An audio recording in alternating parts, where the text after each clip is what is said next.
everybody, and welcome to today's episode of the Attachment Theory in Action podcast. I am so excited for you to be here today and to listen to the conversation that I have coming up for you.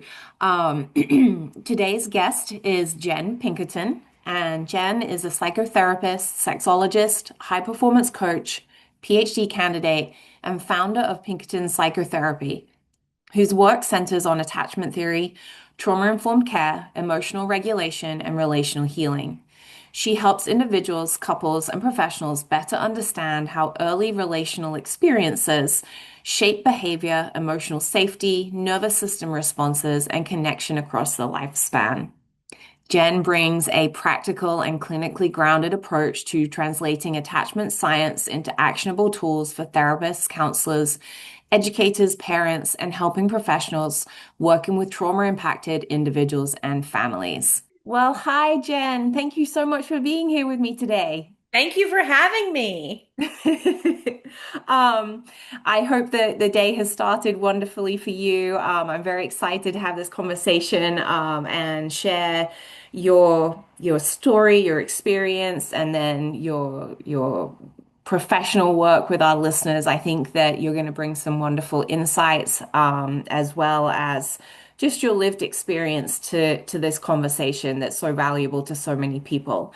Um, Regular listeners know that I always start my podcast with the same kind of question, and that really is, what in your maybe either your early life, your early career has led you into the work that you're doing today? Tell us a bit about your story. I think that every therapist has a trauma journey, or they wouldn't become therapists. I of course, had my own. My father passed away when I was young, when I was 12, and I think that really shaped me in life, and it shaped me in the way I showed up relationally in relationships. And I wrote about relationships many years, and then later, when I became a therapist, I knew that I wanted to specialize in this relational work, and I knew that my own attachment and life experiences had shaped those wounds, had shaped my relationships. And the work that I do is to help others be able to recognize that, to heal from that, to understand the patterns that are showing up in all their relationships, and how we can rewrite our relationship blueprint, and Mhm, we can understand who we are and what we need and the why behind all of our actions. And I think we have to understand the why to transform. And mhm, I think that we want to live a life of connection. We want to all live a life where we're thriving instead of surviving. And mhm, understanding all of that, I think, can make the difference of whether that happens or not. mhm. You that there's so much just in what you've just said in that very short, few minutes, but something that immediately just stood out to me was, and we'll go back and we'll talk a little bit more about your journey and your history, but something you just said about moving from surviving to thriving, and how I think so many people, adults in particular, are surviving and not even necessarily realizing that they're just surviving. And actually, if they were able to do some of this work, that they could move to a place of thriving. Like survival has become the norm for them, right? And it's like, oh, I didn't even know that I was holding all of this in, or my body is working like this, or I'm showing up in this way, these unhelpful ways that keep repeating themselves. And yeah, survival has just become the norm for them. Absolutely. There's a term that I use sometimes in therapy, which is we have what we will call stabilized misery. We will be in a Oh, okay. and we're stabilized, there's nothing big happening, but inside we're miserable, whether it's that we're not Mhm. living authentic life, whether it's that we don't feel seen or heard. There's loneliness, there's a sense of disconnection. And so those things can really affect you where you feel like, what am I doing? Although maybe from the outside, it looks okay. Hmm. That is surviving. That's not thriving. And I do believe that everyone can create a relationship where you thrive, but it starts with you. Hmm. And and just to be clear, we're not talking about perfection here, right? We're talking Absolutely not. There's no such thing. We're not perfect. No one else is. We can't be the perfect partner or look for the perfect partner. And in fact, Mhm, for someone who strives for perfectionism, that's another wound all in itself. Um, mm, Being able to feel in control because maybe you grew up not feeling that way. And mhm, being able to have everything just right is a quest for emotional safety, to want to be loved, to want to be seen. And so perfectionism, a whole nother wound in itself that it can affect relationships. But no, we're not perfect. And the goal isn't to be perfect. The goal is to just be self-aware. The goal mhm, is to be a connected human with other people, mhm, not live in a place of protection, because it is actually impossible to protect yourself and connect with someone else at the same time. If we are mhm, wearing our armor, if we are functioning in an adaptive way that we've learned how to manage from our wounds, we're not able to connect. mhm, And so being able to lower your sword, being able to understand that there is a way to feel emotionally safe and emotionally authentic and connect with someone you love. And I I'm an really expert, go so ahead. that's what I do. That's the bulk of describing that work for me. I love that description that you just gave of, we if we're protecting ourselves, we cannot connect with other people. We may feel like we are, but not with that authenticity, not with that, being fully present, because there's always, whether you realize it or not, your body is on guard, your brain is on guard, and so we can't show up. Well, we can dive into that a bit more in a little bit. I want to backtrack a little bit and you mentioned, losing your dad at a young age.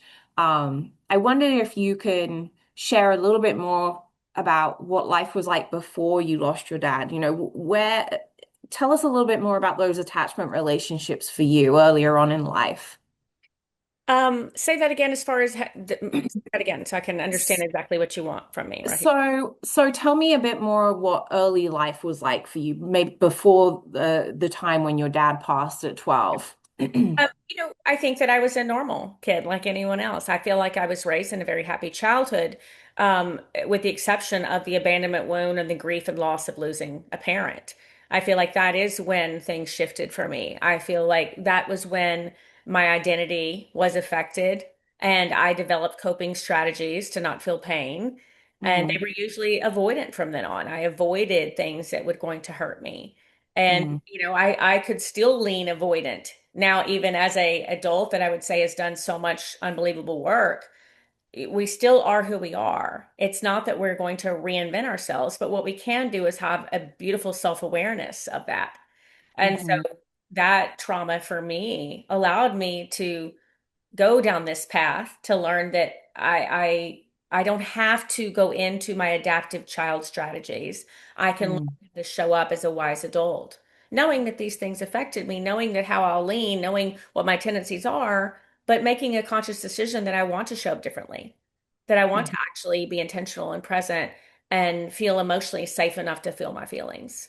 So to me, that is where that changed. I feel like before that, I had a very normal, stable, happy childhood. And I did after that. It's not that I didn't, it's just that I had that loss, that grief, and that abandonment. And it's mhm. difficult. Were there, so a couple of things that I'm thinking about. One is, uh, and I know this may seem like common sense to us in this working in this field, but perhaps for some of our listeners who don't maybe have this knowledge, do you feel that because of those years of stability of, having responsive caregivers, that in some way made you more resilient through the loss, even though you did experience the trauma and the feelings of abandonment? Was there some resiliency that came from that? Absolutely. Yes, I felt as though I got help. My mother was wonderful to try to do that for me, and I felt like there was a beautiful attempt to try to have stability after that. Absolutely. But we simply can't ignore the pain of what abandonment does, and especially as Mm, a child. It does. It mhm, becomes a story in your head. And everybody that has a wound has a story in their head. My story was people always leave. Hmm. People always leave. It's not safe enough. And that's when I encourage people to learn what is your story in your head. Some common ones are people always leave. I'm not enough. I Hmm. don't belong. If I don't perform and win and achieve, I won't be loved. Love is very conditional. So Hmm. some of these wounds are really common based on common things that can occur. Um, and understanding those is where your pivot is. That's Hmm. where the pivot is to say, oh, I see now that I have these coping skills that we're going to pat ourselves on the back for that were beautiful and really necessary when you're younger because they made you feel safe. Hmm. But as an adult, that's going to severely impact your ability to connect with other people, especially Hmm. romantically, because our romantic relationships, they most closely resemble the relationships we have with children. There's dependency there, there's consistency there, there's stability there. And so that's why I call our attachment wounds our love lessons in life. They are our primary love lessons. Right, right. And I love what you said too about highlighting the fact that as a child or a young person, these coping skills allowed you to survive. They protected you. They helped you get through the difficult times. And I know working with clients that is often, one of the most empowering things that you can help them to understand is that these skills that you developed helped you survive something very, very difficult. But it's now when you're an adult and that situation isn't occurring anymore, when there's now safety, that now those coping skills aren't always helpful, they aren't always healthy. And as you've described, turns into perhaps these patterns that show up in relationships. And so I really appreciate you highlighting that because I think so often it's when people enter into therapy, it's something's wrong with me. As you said, I'm not worthy. And actually, it's not that something's wrong with you. It's your brain and body develop these skills to protect you. And now you don't need them or you don't need them as much anymore. You're right. And there's no reason to add fuel to the fire. We don't need to shame ourselves for the way we've coped. It serves Hmm. a purpose, but it can serve a purpose for a while. And then we can choose when we're in a wise adult place to decide to do something differently, to Hmm. handle things differently, especially if we see, wow, what worked for me so well then might be an impediment to me now, Hmm. deficit now for me. What was And once is now a deficit. right, right. The other thing that I was thinking about too, well, a couple of things. Um, I think that it's great that you're highlighting that prior to the trauma, you had a stability, your relationships were good, and even through the trauma, your mother tried very hard to support you. I think that it is important to highlight that, many caregivers are doing the best they can with what they have. And they're not trained in this field of asking the right questions necessarily, how does a parent explore abandonment with a 12, 13-year-old? I don't believe in the blame game. It's that's not what I'm talking about here. Of course, Hmm. there's different instances where yes, childhoods that could be different. But what I'm talking about is how we infer our own pain and what we Hmm. in our own coping skills. Yes, generationally, parents did the very best they could with what they had, and what they had was very limited. We didn't have the understanding psychologically of how children need different kinds of attunement and validation, and there wasn't space for feelings in the way there is now. It's just that's a generational thing. Hmm. It can also be a cultural thing. It can be a religious thing. There's so many aspects that contribute to how things are managed and processed from a emotions and a feeling standpoint when you're younger in prior generations. And Hmm. spending time sitting in the place of anger and frustration is not going to be on the healing path. The healing path is here's what I did to survive. Now I've learned why. I'm glad I did that. Now I can learn something different. Hmm. Because now it's time. Now I want to show up differently. Now I want my relationships as an adult to feel different. I love that it really allows us to look at individuals individually. Everyone's story is different. Everyone's the words that they're going to be using, their narrative is going to be different. Everyone's experience is different, and it's it's just not possible to compare everyone's situation. I there are going to be people out there who also lost a parent at a young age, and their story, their experience is going to be very different to yours as well. But I do love what you are describing, that it's giving a person back their semblance of control. You have it in you to determine where things go next. Um, would that be accurate? Is that what you feel? You do. I mean, we're all born with beautiful power. How do we want to use it? What do we want to do with it? To Mm-hmm. me, I think there's nothing more amazing than to say, I want to harness everything, all the gorgeous gifts I was given, and I want to become the best version of myself. And I want to be someone that loves myself and has compassion for myself so that I can love and have compassion for other people. And I want to live a life of connection, not protection and not disconnection. And those Mm-hmm. are all empowered choices that you can make as an adult. Mm-hmm.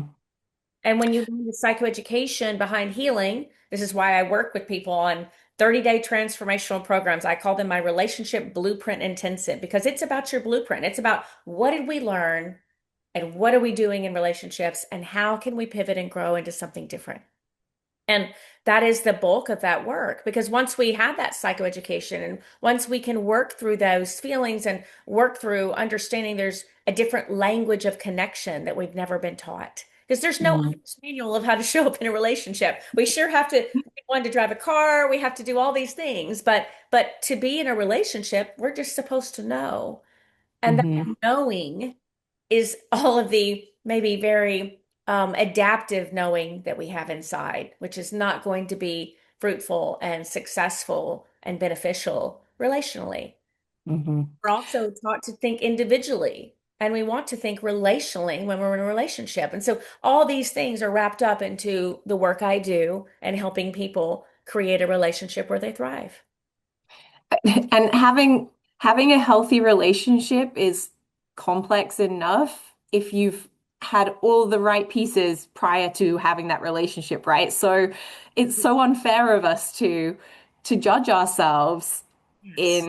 in yeah, how we show up sometimes, because it's if it wasn't so complex, we wouldn't be sitting here having this conversation, and people wouldn't be doing all the research and everything on relationships and being social creatures.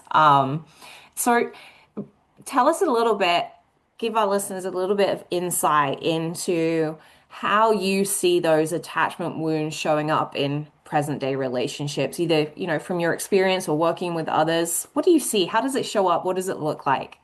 Well, we can start with abandonment. If you have an abandonment wound, it doesn't have to mean death. It could mean divorce, or it could mean a parent that was not emotionally present, although they could have been physically present, or maybe they weren't physically present. There's a lot of ways that wound can form. But with an abandonment wound, you're always thinking people will leave, so you might self-sabotage in relationships. You might want to be the one that leaves first. You might Mhm. you might never connect emotionally to keep that distance to feel safe. You might do a lot of coping strategies to ensure that you're not going to feel that feeling of not being chosen, Mm, not being worth it to stay. And that internal story in your head, which is never the true story, it's what we've adapted with. So that is a one wound of how that shows up. The one you mentioned before, perfectionism, is a huge one. Maybe you didn't have a lot of control growing up. And so controlling your home and your house and having everything just right makes you feel emotionally safe.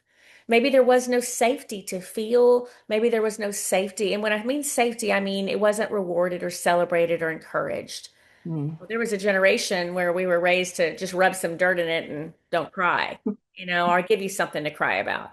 And that kind of suppression emotionally sometimes pivots into a way where we're going to give ourselves safety in every other way we can because we never had it. And the way we give ourselves safety can be very, very maladaptive, very negative. And another one would be, lack of worthiness. If we don't feel good about who we are, we might feel like the only way we're worth anything is if we're overachieving at work, if we're high functioning, if we're super successful, and our identity and happiness is totally wrapped up in that. Because maybe the only time we ever felt we got the pat on the head or you've done a great job is when we were number one, or when we were the winning person on the soccer team, or we had these straight A's. That was when we felt the most love. And it could be that your parents didn't mean that at all. They were just celebrating you. But it's how we Hmm. heard that. It's how we took that. That maybe that was what our worth was tied up in. So now you are at maybe 40 years old and you are killing yourself with the grind of the work and the success and the performance. And so professionally, that's where that shows up. Hmm. I could go on and on and on. If you grew up with chaos in your home, maybe there was volatility, maybe there was addiction, maybe there was lack of stability, something that felt chaotic. You might only be attracted to relationships that are chaotic. That Hmm. volatility feels safe to you, feels normal, because we repeat what we don't heal. And our body and our nervous system loves what is familiar, and we will be drawn to the familiar over and over again. Hmm. I challenge people to Yeah. date if they say, "Oh, I felt butterflies or fireworks." I'm like, "Well, did you? Or was that just a sign of danger because your nervous system recognizes that's familiar?" Mm. Rewriting the understanding of what is healthy, what is a healthy partner, and how are we going to be the healthiest partner so that we attract what we actually want, what we want to be, and what we want in our life. Hmm. All of that Rather, rather, in that rather work. than what confirms what our Right. story is telling us or our experiences are telling us. Yeah. Um, I was thinking too about, that kind of, you were describing a lot of kind of the work environment and the showing up, maybe being the best mom or,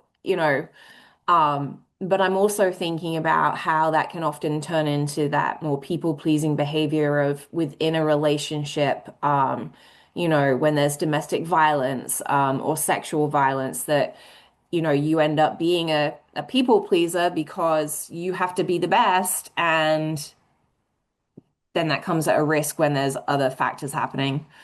Exactly.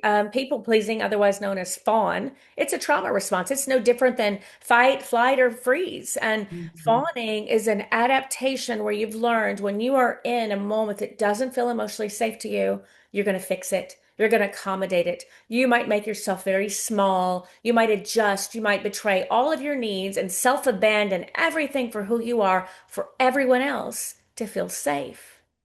And that can carry over in so many ways. It can carry over in what looks like a very happy relationship or happy home life, but yet you are overfunctioning, self-abandoning for your own safety you've never had, that you've never been able to grasp. And you might have a partner who's doing the very best they can, and they're unsure about why this is happening because they didn't walk in your shoes. They haven't experienced that wound. And so that's when it really is highly personal. Yes, can you heal in a relationship? Of course you can. You can be with someone and you're doing work and you're showing up differently. Yes. Because people think maybe I need to heal first before I can be in a relationship. That's not true. You can do that Hmm. together. There's beautiful things that come out of that co-regulation and really knowing someone and that bond of connection. But it does go back to that it starts with you. It does. Hmm. You have to be able to have what I call the beautiful courage to look within to say, what is holding me back from the life I want? And knowing that it's here, it's right here. And we have the ability to pivot. We have the ability to grow. Every living thing either grows or dies, right? So let's Right. choose to grow. I do want to pull out something you said in that you can, and I think that this is important. You can grow together in the relationship. I think that it starts with us as individuals and then together. I do think that it's important to note that if you are in a relationship with someone and there are challenges, I feel that the other person also has to be willing to look inside. And that's not to blame. Again, we're not playing the blame game. It's how are each of us showing up to this in ways that either support or hinder our relationship, you know? And it may be that the other person is showing up and they've done all the work already and they are showing up and now it's our turn. But other times it may be that we both have things that we need to reflect on internally to be able to heal together. I think that everyone has an opportunity to be a better version of themselves. And it's not about whether I had a quote happy childhood or not, because Hmm. much of it is how we infer things, how our child mind and body adapted. And it's less about what we experienced and more about how we experienced it inside. My own definition of trauma and wounds is more about any experience in our life that exceeded our body's ability to cope at the time. And so that could be on the playground. That could be in your first relationship. That could be with a best friend. It doesn't always go back to parenting, but it does go back to a developmental time. Hmm. It's this formative years of our life where we learn who we are, where we're developing and crafting and curating our identity. And those love lessons affect all that. And I love that you pulled out the developmental piece because that's something that we preach about in the organization that I work for. The other thing that I was thinking too is that in all of those instances, the relationship plays a part, whether it's who caused the trauma, who was there for you through the trauma, what other relationships were occurring at the time of something traumatic happening. That through it all, there's a relationship piece. So I think it just, for me, it solidifies what you're saying that you, in order to show up as your best self in the relationship, you have to look at the previous relationships and everything that that's taught you. Does that make sense? Completely. Completely. You're exactly right on that. All of this is very holistic, meaning it's very well-rounded, it's very big. There's not just one little isolated place that we focus. Mm, Look at your whole life and all of the contributing factors because we're a sum of all these parts, right? We're not in a bubble. All these things in life affect us, they shape us. We learn from them, whether we're learning adaptively or maladaptively, we're still learning. mhm, And I think looking at your whole life in that way, that's when you get this picture, this beautiful illustration of, okay, now I understand who I am. And by the way, there's nothing a part of me that's bad. And I'm not mhm, broken. I simply want to grow. And we can all do that. And it's very positive based, very strength based knowing that, wow, if I'm already in love with this person, but my relationship has issues, wow, what could it be like if I could address those, how I'm showing up? How much better mhm, that would be. Or, wow, I'm already on a career path, but I feel imposter syndrome or I feel overworked and burnout. Well, what if I could work on that where that feels different? Or, I have a stunted or stilted or problematic relationship with my parents or one parent or a sibling. What if I could understand that more and I that could work on that? mhm, What about as a parent? What if with my child, I'm so afraid I'm going to give my child a childhood to heal from? And I know maybe I didn't have all the attunement or validation or empathy that I needed. How can I do that for my child and completely change the way they feel in their childhood? So there's all these opportunities in all these different parts of our life. And I view that work as very holistic in that way. And everything I do is mind and body integration because it doesn't work if we don't. And you have to understand your nervous system. You have to understand the neurobiology of how we show up, how we function, because it's part of the whole picture. And that's why I truly believe this 30-day program that I do changes people because in 30 days you're looking at your life so differently. mhm, mhm. Um, Tell me a little bit. I want to go back a bit to what you were talking about in terms of how we infer things as children and as young people. And I think that that speaks to this terminology that you use of having like a protective, um, Protective part, protection. yeah, protective narratives. How do they show up? What do they sound like? And how can we start to move beyond those? Beyond being the right word, maybe? So a concept that I focus on, and this is in my book that's coming out, a whole chapter is dedicated just to this because it's so important. I call it the DDDEP. If we defending, denying, deflecting, explaining, or proving, we are not connecting. All of them Okay. are what I call sword-like qualities. Going to the feeling of the person we're interacting with, romantic partner, child, mother, friend, boss, doesn't matter. Instead of connecting with that person, we have drawn a sword, we put on our shield, and we are doing one of those five things. Versus the opportunity to go to the feeling of the person in front of you. Because they're expressing a feeling. You're choosing to react to the feeling with one of those five things. But there's another choice over here. And that choice is saying, I'm so glad you told me. I want to understand what you're experiencing. Please explain further. I'm here and you matter, and I want to know what you're trying to tell me. Any of that kind of language, that's connecting language, that's de-escalating language, that's nervous system downregulation Mhm, language, because we're feeling seen. And as we said earlier, it is a fundamental need for all human beings to feel seen and heard. If mhm, we can feel seen in our interactions when we're talking about grievances or pain or problems, and the other person could do that for us, you're avoiding escalation, you're avoiding dysregulation, you're avoiding feeling dismissed or invalidated. And so that is a crucial part of protection and understanding that if you're doing those things, the visual sword is up and we can mm. protect and connect at the same time. It's impossible because it's a different part of our brain. Think about that. When we're protecting, we're going into a trauma response. When we're protecting, we're either fighting, we're going to fight back, we're going to defend, and we're denying, and we're explaining, and we're proving, and we're fighting. We're in direct opposition to whatever this person's saying. Or instead of one of those five things, we might have decided to freeze, meaning I can't do this. This conversation exceeds my ability to manage. I don't have the capacity or the bandwidth for this. I'm out. Peace out. And I'm going to go withdraw and I'm done with the conversation.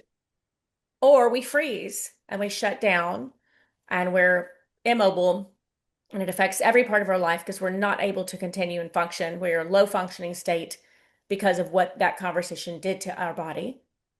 Or we're fawning and we're going to lean in when we're told and we're going to accept all the things, apologize for things we shouldn't apologize for. We're going to adjust and fix and accommodate in a way that is not appropriate at that time. We're going to betray ourselves and all of our needs. We're going to relinquish all of our boundaries. And we're just fawning to get out of the feeling of conflict. And those, My brain is processing all of this because I'm putting myself in the moment of one of those, those situations, and it is so it's so difficult for us as adults to you have to be so intentional about and able to recognize, am I doing one of those five things? Or am I able to connect in a way that still honors my experience, how I show up, and also welcomes that other individual into this connection? And it's very, very difficult, especially when or if you've spent years before this current experience showing up a certain way and doing the defending or the explaining or the proving. Um, and I think sometimes people also they worry, that, well, if I'm not doing those five things, then my experience isn't being taken into account. But it is if you have allowed yourself to go there and understand why you're showing up the way that you are, right? exactly. Mhm. It shouldn't be dependent on somebody else. It should be, I'm at peace with this is how I show up. I'm recognizing it. I can either stick with it or I can do something different about it. And when I've reached that point of understanding, of recognition, of knowledge, then how I'm going to show up differently in the relationship is different. Am I making sense? Because it's just knowledge is power, right? The more we know, the more able we are to make informed decisions. That's in any aspect of life. So here is your informed decision. You now know why you do the things you do, because as I said earlier, we have to understand the why to transform. So now we know if we've done this work, we know, and now we're going to make a choice, an adult, a wise adult choice, not a child that's adapting Mhm. choice, but a wise adult choice that says, I want to be different and I want to be relational. I don't want to be individual, wearing my armor and carrying my sword through my life. I want to be relational and connect with other people. I want to have an usness with people I love. I want to lean in to curiosity, to validation. I want to understand the experience of people I care about. I want to understand how I'm contributing to that. And I want to be able to go to their feeling and to feel as though we're truly connecting. And then when we do that, this wonderful thing happens where conflict is no longer scary because we are connected in conflict and we're learning a new language of connection. I teach people and work with people to understand and adopt a new language. It's a language, how we speak differently, the words we use, our tone of voice, the cadence of speech, all these things are a language of connection that we're not taught anywhere else. But do Hmm. we want to be grounded, intentional, soothing, calm, loving, and compassionate? Or do we want to be yelling, angry, criticism, contempt, all the things that we know don't work? And would it be fair to say, and you can challenge me on this, but that sometimes in doing this work, we discover that perhaps that other person isn't who we want to connect with anymore. That, whether it be a partner or a family member or a boss or somebody that we work with, that sometimes the way when we've done the work and we know how we show up, there can still be a mismatch. And that's when we choose to take a different path. Sure. And sometimes that mismatch, you never know. You might have a partner that's seen your growth and seen how you have changed and then wanted to do their own work. That happens so much. I'll work with somebody individual and then later their partner will come because they've seen how different things are. They want to be that person. But sometimes you also have people that either don't have the capacity or interest or can't, or they might have Mhm. too much trauma they've never dealt with. And that's not your journey to figure out. We can't control or change anyone but ourselves. Mhm. And yes, that does happen sometimes. But I will say, I find it happens less than you think because I do see that in the world we live in today, we are in a growth mindset world now, which is a fabulous thing. And I think that a lot of people are more open-minded to growth than they used to be. The stigma of that has changed. There's more of a recognition of who we are. And I do believe with a hopeful sense that I do think there's a lot of partners that are willing to grow with you. Mhm. But sometimes you might have to be the leader, and that's okay. Yeah, I agree with you. I agree with you there, Jen. I do think that that growth mindset has been very beneficial to a lot of people. And I want to, at the risk of sounding sexist, I think a lot of men, because men have always been told, you just need to get up, do your job, do your work, feelings don't matter, and so I think that it's allowed men to be able to say, well, hang on, I have feelings about this. This is how, and this is how my journey has shaped me, and I want to show up a certain way. So, And um, feelings are valid. yeah. Everyone's feelings are valid. You don't have to agree with them, but they're all valid. And sometimes, if we're talking specifically about men, men didn't know that. They haven't learned that fact. Hmm. So just that is so freeing sometimes for men to realize, wow, I'm allowed to feel that. Of course you are. Hmm. Allowed to feel anything you want to feel. Now, what you do about it is something different, but you're allowed Hmm. to feel anything you feel. Also, I think that we're all in a world where I see men who might not have ever investigated things in a wellness orientation do now. We have people cold plunging, looking at wellness, their red light therapy. They're caring about not only just maybe physical health, but it's skin and the way your life looks like, and trying to incorporate time and dedication to wellness on all sides. What we put in our body, how we treat our bodies, that's very different than it was before. And so I think Hmm. the advent of that does allow for an opening to, you know what, if I can grow in all these other ways, why wouldn't I want to try to grow in this way too? Hmm. Hmm.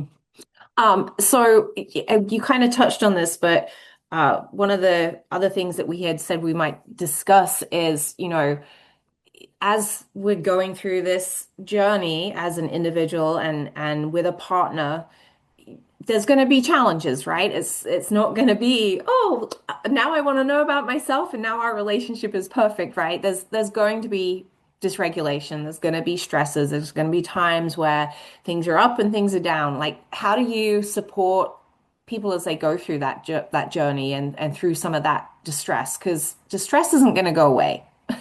Conflict is inevitable, stress is inevitable. That's the world we live in.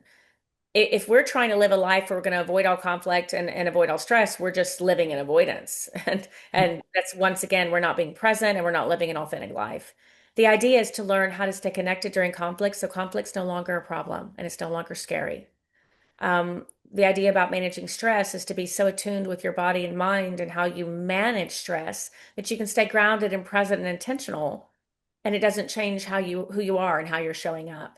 So those are tools. It's just getting a toolbox that we don't have, that owner's manual and that toolbox that we were never given, so that we can manage life differently. And I think people love when they can finally realize, wow, our relationship can sustain whatever comes our way because we are so united and connected now. Or wow, I as an individual can manage things in my life because I know how to be regulated. I know how to stay connected with myself. I know how to have love and compassion for myself. And all of that changes how we manage the things that life gives us. Would it be okay to say that it's okay to physically disconnect in order to maintain connection if those conversations have been had beforehand? I think about the body and the nervous system and how, one of the things that we tell parents, if you're in a conflict with your child, everybody needs to calm down first, right? And so discovering what that looks like for you as a family unit. And I think the same would be said in a relationship with a partner, what does it look like for everyone to be calm and regulated, to come back to reconnect emotionally? The concept I work with is called Power in the Pause. It's something that a kind of mini program I've created that I help people understand and adopt. And it's to recognize that there is so much power in pausing. And when we can pause and we can understand our tells, we all have a tell in our body. I kind of dig my nails in my palms when I'm really angry or upset. Somebody else might feel flushed. Someone else could feel nauseous. Somebody else's speech may speed up. Everybody has a tell of when they're exceeding their window of tolerance because we all. Mm. So understanding what that is and being so attuned with your own body to be able to say, you know what, I need to take a 15-minute break here. And then the break is not we're sitting on the sofa staring at each other. We're going to get up and disrupt our nervous system. We're going to go breathe or ground in nature outside or splash our face with water or go to do something. We might need to sit down and journal. We might need to tap. We're going to do something that is very downregulating and be able to come back in a different place to show up for the people we love that we're having a conversation with differently. Because if we're dysregulated and we're in the wrong part of our brain, nothing good is going to happen anyway.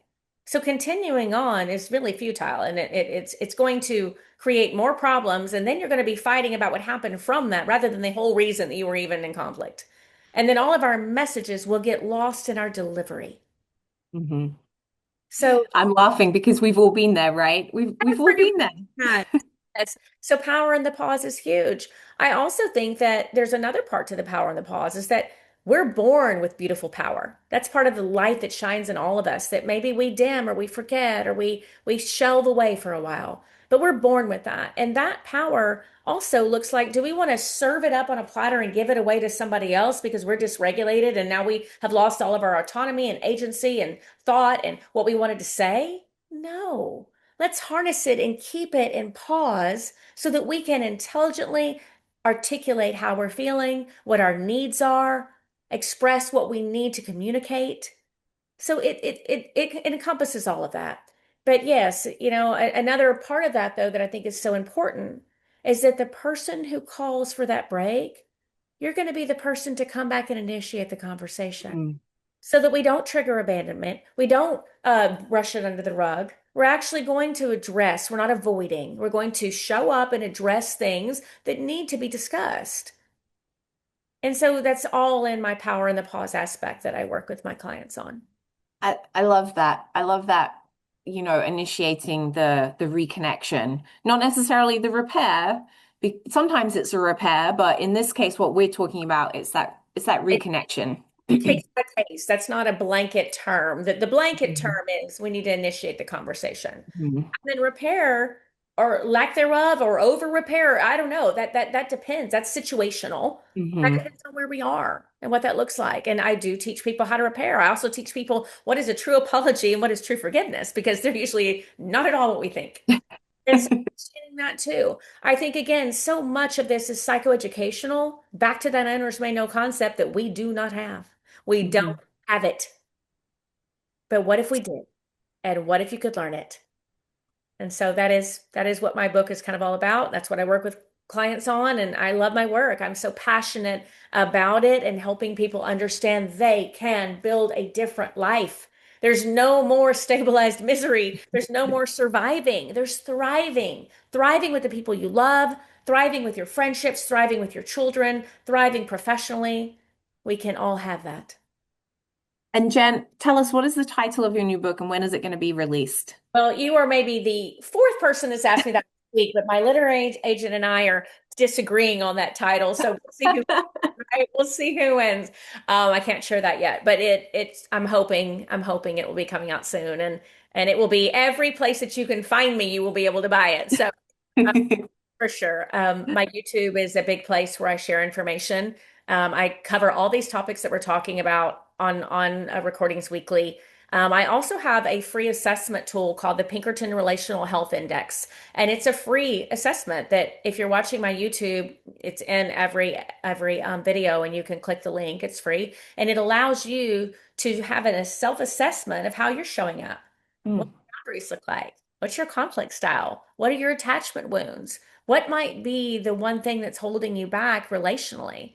And so that's something I offer to my clients or followers or listeners as well to kind of get them on the idea of where am I? Where do I fall on this axis of emotional health and relational health? I think it's really helpful to help people understand how much work do I really need to be doing? And especially for people who Mhm. might think it's everyone else's problem, not mine. Might look at that. Oh, wait a minute. I might be the common denominator here. I probably have some room for improvement. And don't we all? Don't we We all do. for improvement? We do, and that sounds like a fantastic resource. We can make sure that we share that in the show notes as well. So, Jen, thank you so much. This has been such a wonderful conversation, and I love, I just love the hope that it brings, right? Relationships do not always have to end in the worst way. There's so much power that we have as individuals to be able to determine where our journey takes us and where we go with it. So I really appreciate you coming on and sharing with our listeners.